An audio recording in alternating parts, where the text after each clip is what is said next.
Gus Dur, dalam upaya mencopot Anda, siapa orang yang paling bertanggung jawab atas pencopotan tersebut menurut Anda? Dua. Siapa? Amin Rais dan Megawati. Mengapa? Hah? Tanya sana dong, gue tanya. Pak Harto itu orang pinter loh. Jasanya bagi bangsa ini besar sekali walaupun dosanya juga besar. Nah, satu pemandangan yang kurang elok, Gus. Anda keluar memakai celana pendek dan kaos oblong. Banyak orang bilang itu tidak pantas sebagai presiden Anda tampil seperti itu. Mengapa Anda tampil seperti itu? Lah ya itu supaya saya nggak dianggap presiden. Saya di dunia ini yang pantas pemimpin Indonesia ya, yang pantas jadi musuh saya cuma satu, Mas. Siapa itu? Pak Harto. Jadi, Gus Dur, tadi itu ringkasan dari peristiwa detik-detik terakhir Anda mengundurkan diri atau mundur atau dimundurkan. Nah, apakah sampai sekarang Anda dilengserkan? Apakah Anda masih tetap sampai saat ini tidak menerima dan menganggap itu tidak sah? Oh, enggak benar, enggak sah emang. Itu proyek politik dari MPR. Karena itu Amin Rais tidak merasa perlu memberitahu saya. Iya, tapi begini Gus, setelah Anda merasa itu tidak sah, tapi toh kenyataannya Gus Dur digantikan oleh Megawati, kemudian sekarang kita punya presiden namanya SBY, semua berjalan normal saja. Lalu apa negatifnya bagi bangsa dengan pencopotan Anda tadi? Bukan soal bangsa, ini soal hukum. Saya dilengserkan secara politis. Secara hukum belum pernah dibuktikan saya bersalah. Yang bersalah bahkan pansusnya DPR yang dipimpin oleh sekarang Menteri Sosial Bakhtiar Hamzah. Yaitu menurut undang-undang pansus-pansus itu harus tutup pintu supaya nggak didengar orang dari luar. Tapi oleh Bakhtiar Hamzah dibuka 10 cm, di situ berjejer-jejer lah tipnya wartawan. Nah kan, waduh, semua yang ada dalam sidang diketahui dunia luar. Itu pula yang membuat saya, oh ya kalau gitu mereka maksudnya melengserkan saya dengan segala cara. Hukum nggak hukum. Tapi sesudah itu apa upaya yang Anda lakukan? Nggak ada. Sebab penakut bangsa ini. Kenapa Anda bilang penakut? Bangsa ini penakut karena tidak mau bertindak kepada yang bersalah. Akhirnya nggak ada yang ditindak toh. Tapi sekian tahun sudah berlalu, Gus. Untuk apa rasa penasaran, perasaan? Loh, saya nggak pernah itu terserah bangsa Indonesia. Saya itu memaafkan semua sampai istri saya marah kepada saya karena saya pergi ke rumah Megawati. Tapi kenapa Anda lalu ke Megawati kalau memang Anda marah dan kecewa? Saya nggak marah, yang mestinya marah itu bangsa ini. Mereka diem aja lah, kenapa saya jadi ribut? Saya nggak mau ribut.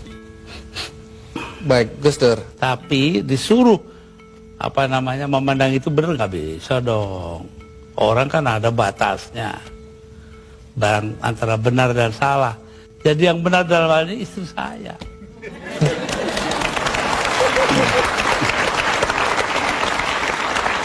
Tapi kenapa Gus Dur nggak mau nurut? Tanya dia, jangan tanya saya dah.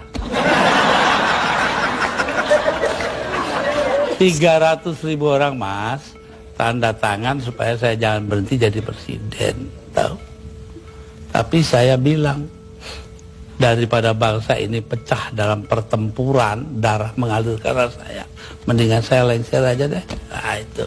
Tapi omongan ini kan dibilang omongan ngawur, Gus. Karena faktanya ketika Anda bilang nanti jutaan orang akan datang masuk Jakarta, orang-orang dari Jawa Timur. Begitu ditunggu-tunggu nggak datang. Saya yang nahan kok.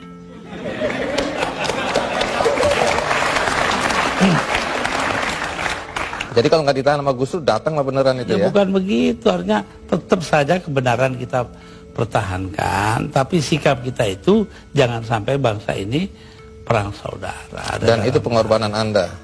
Ya, bagi saya bukan korban, biasa aja. Nah, satu pemandangan yang kurang elok, Gus. Anda keluar memakai celana pendek dan kaos oblong. Banyak orang bilang itu tidak pantas sebagai presiden Anda tampil seperti itu.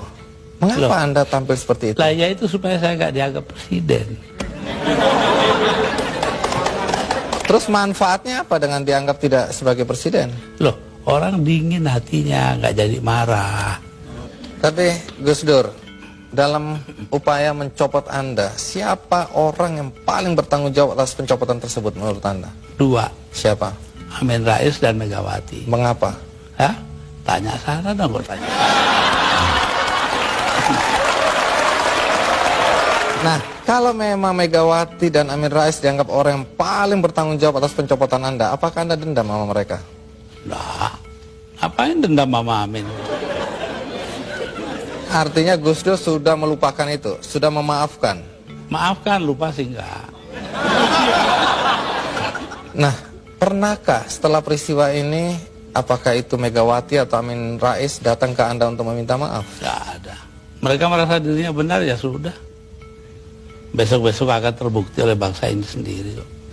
Pernyataan ini agak bertentangan dengan kenyataan bahwa kelihatannya Gus Dur sama Pak Amin Rais sama Ibu Megawati akur-akur aja, rukun-rukun aja. Saya di dunia ini yang pantas pemimpin Indonesia ya, yang pantas jadi musuh saya cuma satu, Mas. Siapa itu? Pak Harto. Artinya Tapi apa itu pun saya hari raya masih ke sana. Masih jadi teman baik saya. Artinya apa itu? Artinya saya nggak punya musuh dong di Indonesia.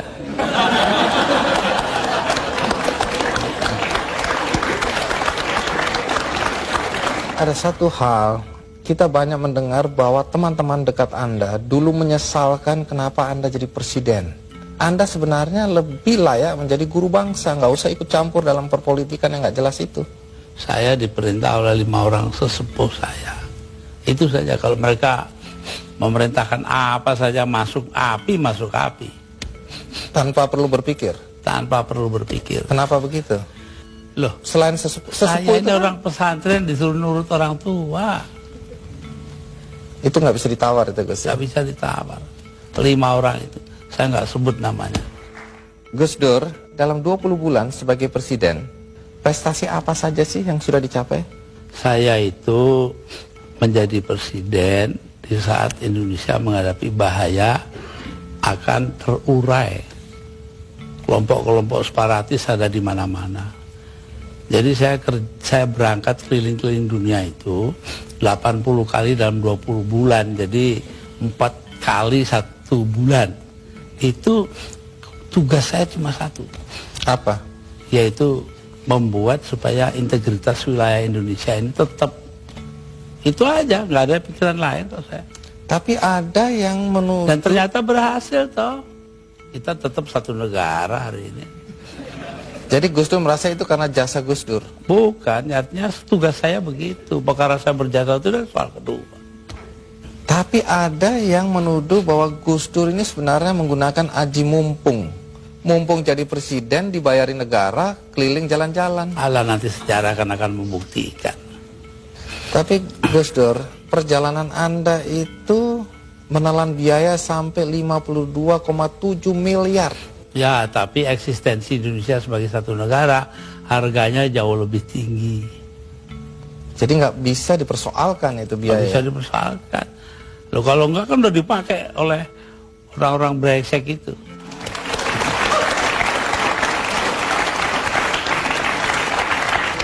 Salah satu yang masih menjadi perdebatan sampai sekarang adalah ketika Gus Dur membubarkan Departemen Sosial dan Departemen Penerangan. Kalau Departemen Sosial dulu, apa alasan persisnya? Sementara banyak orang terlantar yang harus diayomi oleh departemen itu. Persisnya itu. Karena departemen itu yang mestinya mengayomi rakyat, ternyata korupsinya gede-gedean.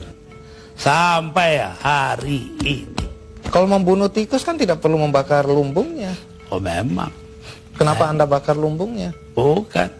Karena tikusnya sudah menguasai lumbung.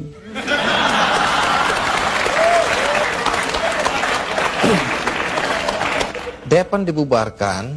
Kalau Depen jelas. Akibatnya sekarang pers itu sangat tidak terkontrol. Begini Bahkan pornografi sekarang merajalela. ya. Ya, betul. Itu dosa Anda loh. Enggak dong. Loh saya